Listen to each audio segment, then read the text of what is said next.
নমস্কার বন্ধুরা, কৃষ্ণা ফুড ওয়ার্ল্ডে আপনাদের স্বাগত। আজ আবারও একটি নতুন ভিডিও নিয়ে চলে আসলাম। আজকে বাড়িতে বানিয়েছিলাম চিংড়ি মাছের মালাইকারি। চলুন তাহলে দেখি চিংড়ি মাছের মালাইকারি আমি কিভাবে বানালাম ও কী কী দিয়ে বানালাম সেটাই আপনাদের সাথে শেয়ার করব। একদম কিন্তু ভিডিওটা মিস করবেন না, ভিডিওটা কিন্তু দেখলেই বুঝতে পারবেন কিভাবে বানিয়েছি। প্রথমে একটু বড় সাইজের, একদম খুব ছোট না আবার একদম খুব বড় না, একটু মিডিয়াম সাইজের যে চিংড়ি মাছগুলো হয় সেই চিংড়ি মাছ আমি ভালো করে কেটে পরিষ্কার করে ধুয়ে নিয়েছি। আর এইদিকে মালাইকারি করব, নারকেল দেবো না তা তো হয় না, এইদিকে নারকেলও কুড়িয়ে রেখেছি।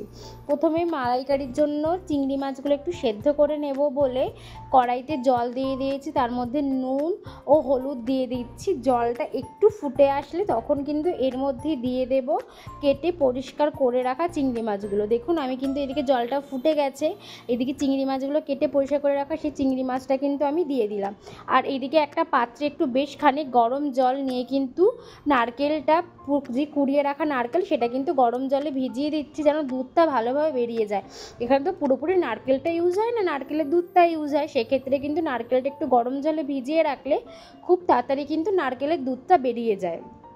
আর এদিকে দেখুন চিংড়ি মাছগুলো কিন্তু একটু ভাপিয়ে নিয়েছিলাম, হয়ে গেছে আমার চিংড়ি মাছটা। এবার কিন্তু আমি এটাকে তুলে রাখছি, ছেঁকে রেখেছি।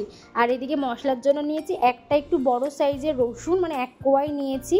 আর নিয়েছি অর্ধেকটা পেঁয়াজ ওখানে কেটে কুচিয়ে নিয়েছে। আর নিয়েছি বেশ খানেক আদা, এখানে আদার পরিমাণটাই কিন্তু বেশি লাগবে। আর পেঁয়াজ যা কেটেছিলাম সেটাই কিন্তু আমি দিয়ে দিচ্ছি এর মধ্যে পেস্ট করার জন্য। আর দিয়ে দিলাম রসুনটা। এবার দেবো কিছু গুঁড়ো মশলা, গুঁড়ো মশলাটা আমি একসাথে এর সাথে পেস্ট করে নিচ্ছি। 1 চামচ ধনে গুঁড়ো, 1 চামচ জিরে গুঁড়ো দিয়ে কিন্তু খুব ভালো করে কিন্তু এটাকে পেস্ট করে নিতে হবে। দেখুন আমি পেস্ট করে নিয়েছি। আর এই দিকে যে নারকেলটা নিয়েছিলাম কিছুটা নারকেল তুলে রেখেছি, আর যা নারকেল ছিল সব নারকেল কিন্তু আমি এইদিকে একটু হাত দিয়ে চটকে নিচ্ছি, কারণ যেন দুধটা বেরিয়ে যায়। ওই যে নারকেলটা তুলে রেখেছি ওটা কিন্তু পেস্ট করে দেব। এবার কড়াইতে পরিমাণ মতো তেল দিয়ে তার মধ্যে সাদা জিরে, গোটা গরম মশলা, একটা তেজপাতা ও 3 থেকে 4টে শুকনো লঙ্কা কিন্তু ফোড়ন দিয়ে দিয়েছি। ফোড়ন দিয়ে আদা রসুন পেঁয়াজের যেই পেস্টটা বানিয়েছি সেই পেস্টটা কিন্তু আমি কড়াইতে দিয়ে দিয়েছি। আর এইদিকে যে নারকেলটা তুলে রেখেছিলাম সেটাও কিন্তু আমি পেস্ট করতে দিয়ে দেবো। দেখুন মশলাটা কষছি, কষতে কষতে কিন্তু মশলাটা থেকে কিন্তু তেল ছেড়ে গেছে। এবার এর মধ্যে দিয়ে দিলাম লঙ্কা গুঁড়ো, হলুদ গুঁড়ো আর জিরে গুঁড়ো। জিরে গুঁড়ো আর ধনে গুঁড়ো যেহেতু আগে থেকেই দিয়ে দিয়েছে, এখানে আর ব্যবহার করলাম না জিরে গুঁড়ো ধনে গুঁড়ো দিয়ে। কিন্তু খুব ভালো করে এবার মশলাটাকে কষাতে হবে। মশলাটা থেকে যখন তেল ছেড়ে আসবে তখন এর মধ্যে দিয়ে দিতে হবে চিংড়ি মাছগুলো। চিংড়ি মাছগুলো আমি এখানে ভেজে দিলাম না, কারণ চিংড়ি মাছগুলো কিন্তু ভেজে দিলেই রবাটের মতো কিন্তু শক্ত হয়ে যায়, তখন কিন্তু ভালো লাগে না খেতে। তার জন্য একটু ভাপিয়ে দেবেন, সেটাই কি দেখবেন খেতে ভালো লাগবে। এবার চিংড়ি মাছটা দিয়ে দিয়েছি, দিয়ে কিন্তু খুব ভালো করে চিংড়ি মাছটাকে কষাতে হবে এবার মশলার সাথে। তারপরে পরিমাণ মতো চিনি দিয়ে দিয়েছি। মালাইকারিটা একটু ঝাল ঝাল মিষ্টি মিষ্টি হয়, সে কারণে কিন্তু এখানে চিনির পরিমাণটা একটু বেশিই যায়। আর নুন তো আমি আগেই দিয়ে দিয়েছিলাম, সেটা আপনাদের ক্লিপটা দেখানো হয়নি। স্বাদ অনুযায়ী নুন দিয়ে দেবেন, যখন লঙ্কার গুঁড়ো আর হলুদটা দেবেন তখনই কিন্তু স্বাদ অনুযায়ী নুনটা দিয়ে দেবেন। এবার যে নারকেলের পেস্টটা করে রেখেছে, মানে যে বেশি অল্প একটু নারকেল রেখেছিলাম না পেস্ট করব বলে, সেই নারকেলের পেস্টটা কিন্তু এবার এর মধ্যে দিয়ে দিচ্ছি। দিয়ে কিন্তু খুব ভালো করে একটু নাড়াচাড়া করে নিতে হবে।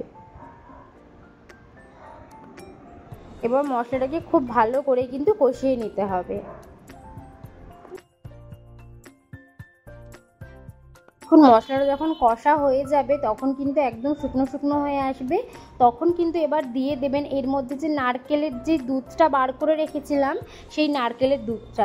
এবার এই নারকেলের দুধটা দিয়ে এবার খুব ভালো করে ফোটা হবে। নারকেলের দুধটা কিন্তু একটু বেশি পরিমাণেরই নেবেন, কারণ কিন্তু এতে আর জল পড়বে না, ওই নারকেলের দুধেই কিন্তু এটা হবে, মানে ফুটবে, যেটা ঝোলটা কিন্তু নারকেলের দুধেই ফুটবে।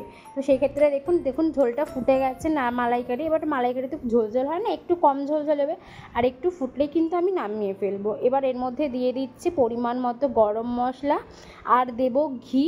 আর গরম মশলার ঘিটা দিয়ে একটু ভালো করে নাড়াচাড়া করে কিন্তু এবার নামিয়ে ফেলবো। আমার মালাইকারি কিন্তু হয়ে গেল। দেখুন মালাইকারি করতে কিন্তু বেশি সময় লাগে না, অল্প সময়ই হয়ে যায়। সব কিছু কেটে কুটে গুছিয়ে নিলে কিন্তু একদমই কম সময় লাগে মালাইকারি করতে। দেখুন মালাইকারি হয়ে গেছে, কালারটা কি দারুণ এসছে, খেতেও কিন্তু দারুণ হয়েছিল। আপনারাও বাড়িতে বানিয়ে দেখবেন। আর আমাদের ভিডিওটা ভালো লাগলে like comment share and subscribe করতে কিন্তু একদমই ভুলবেন না।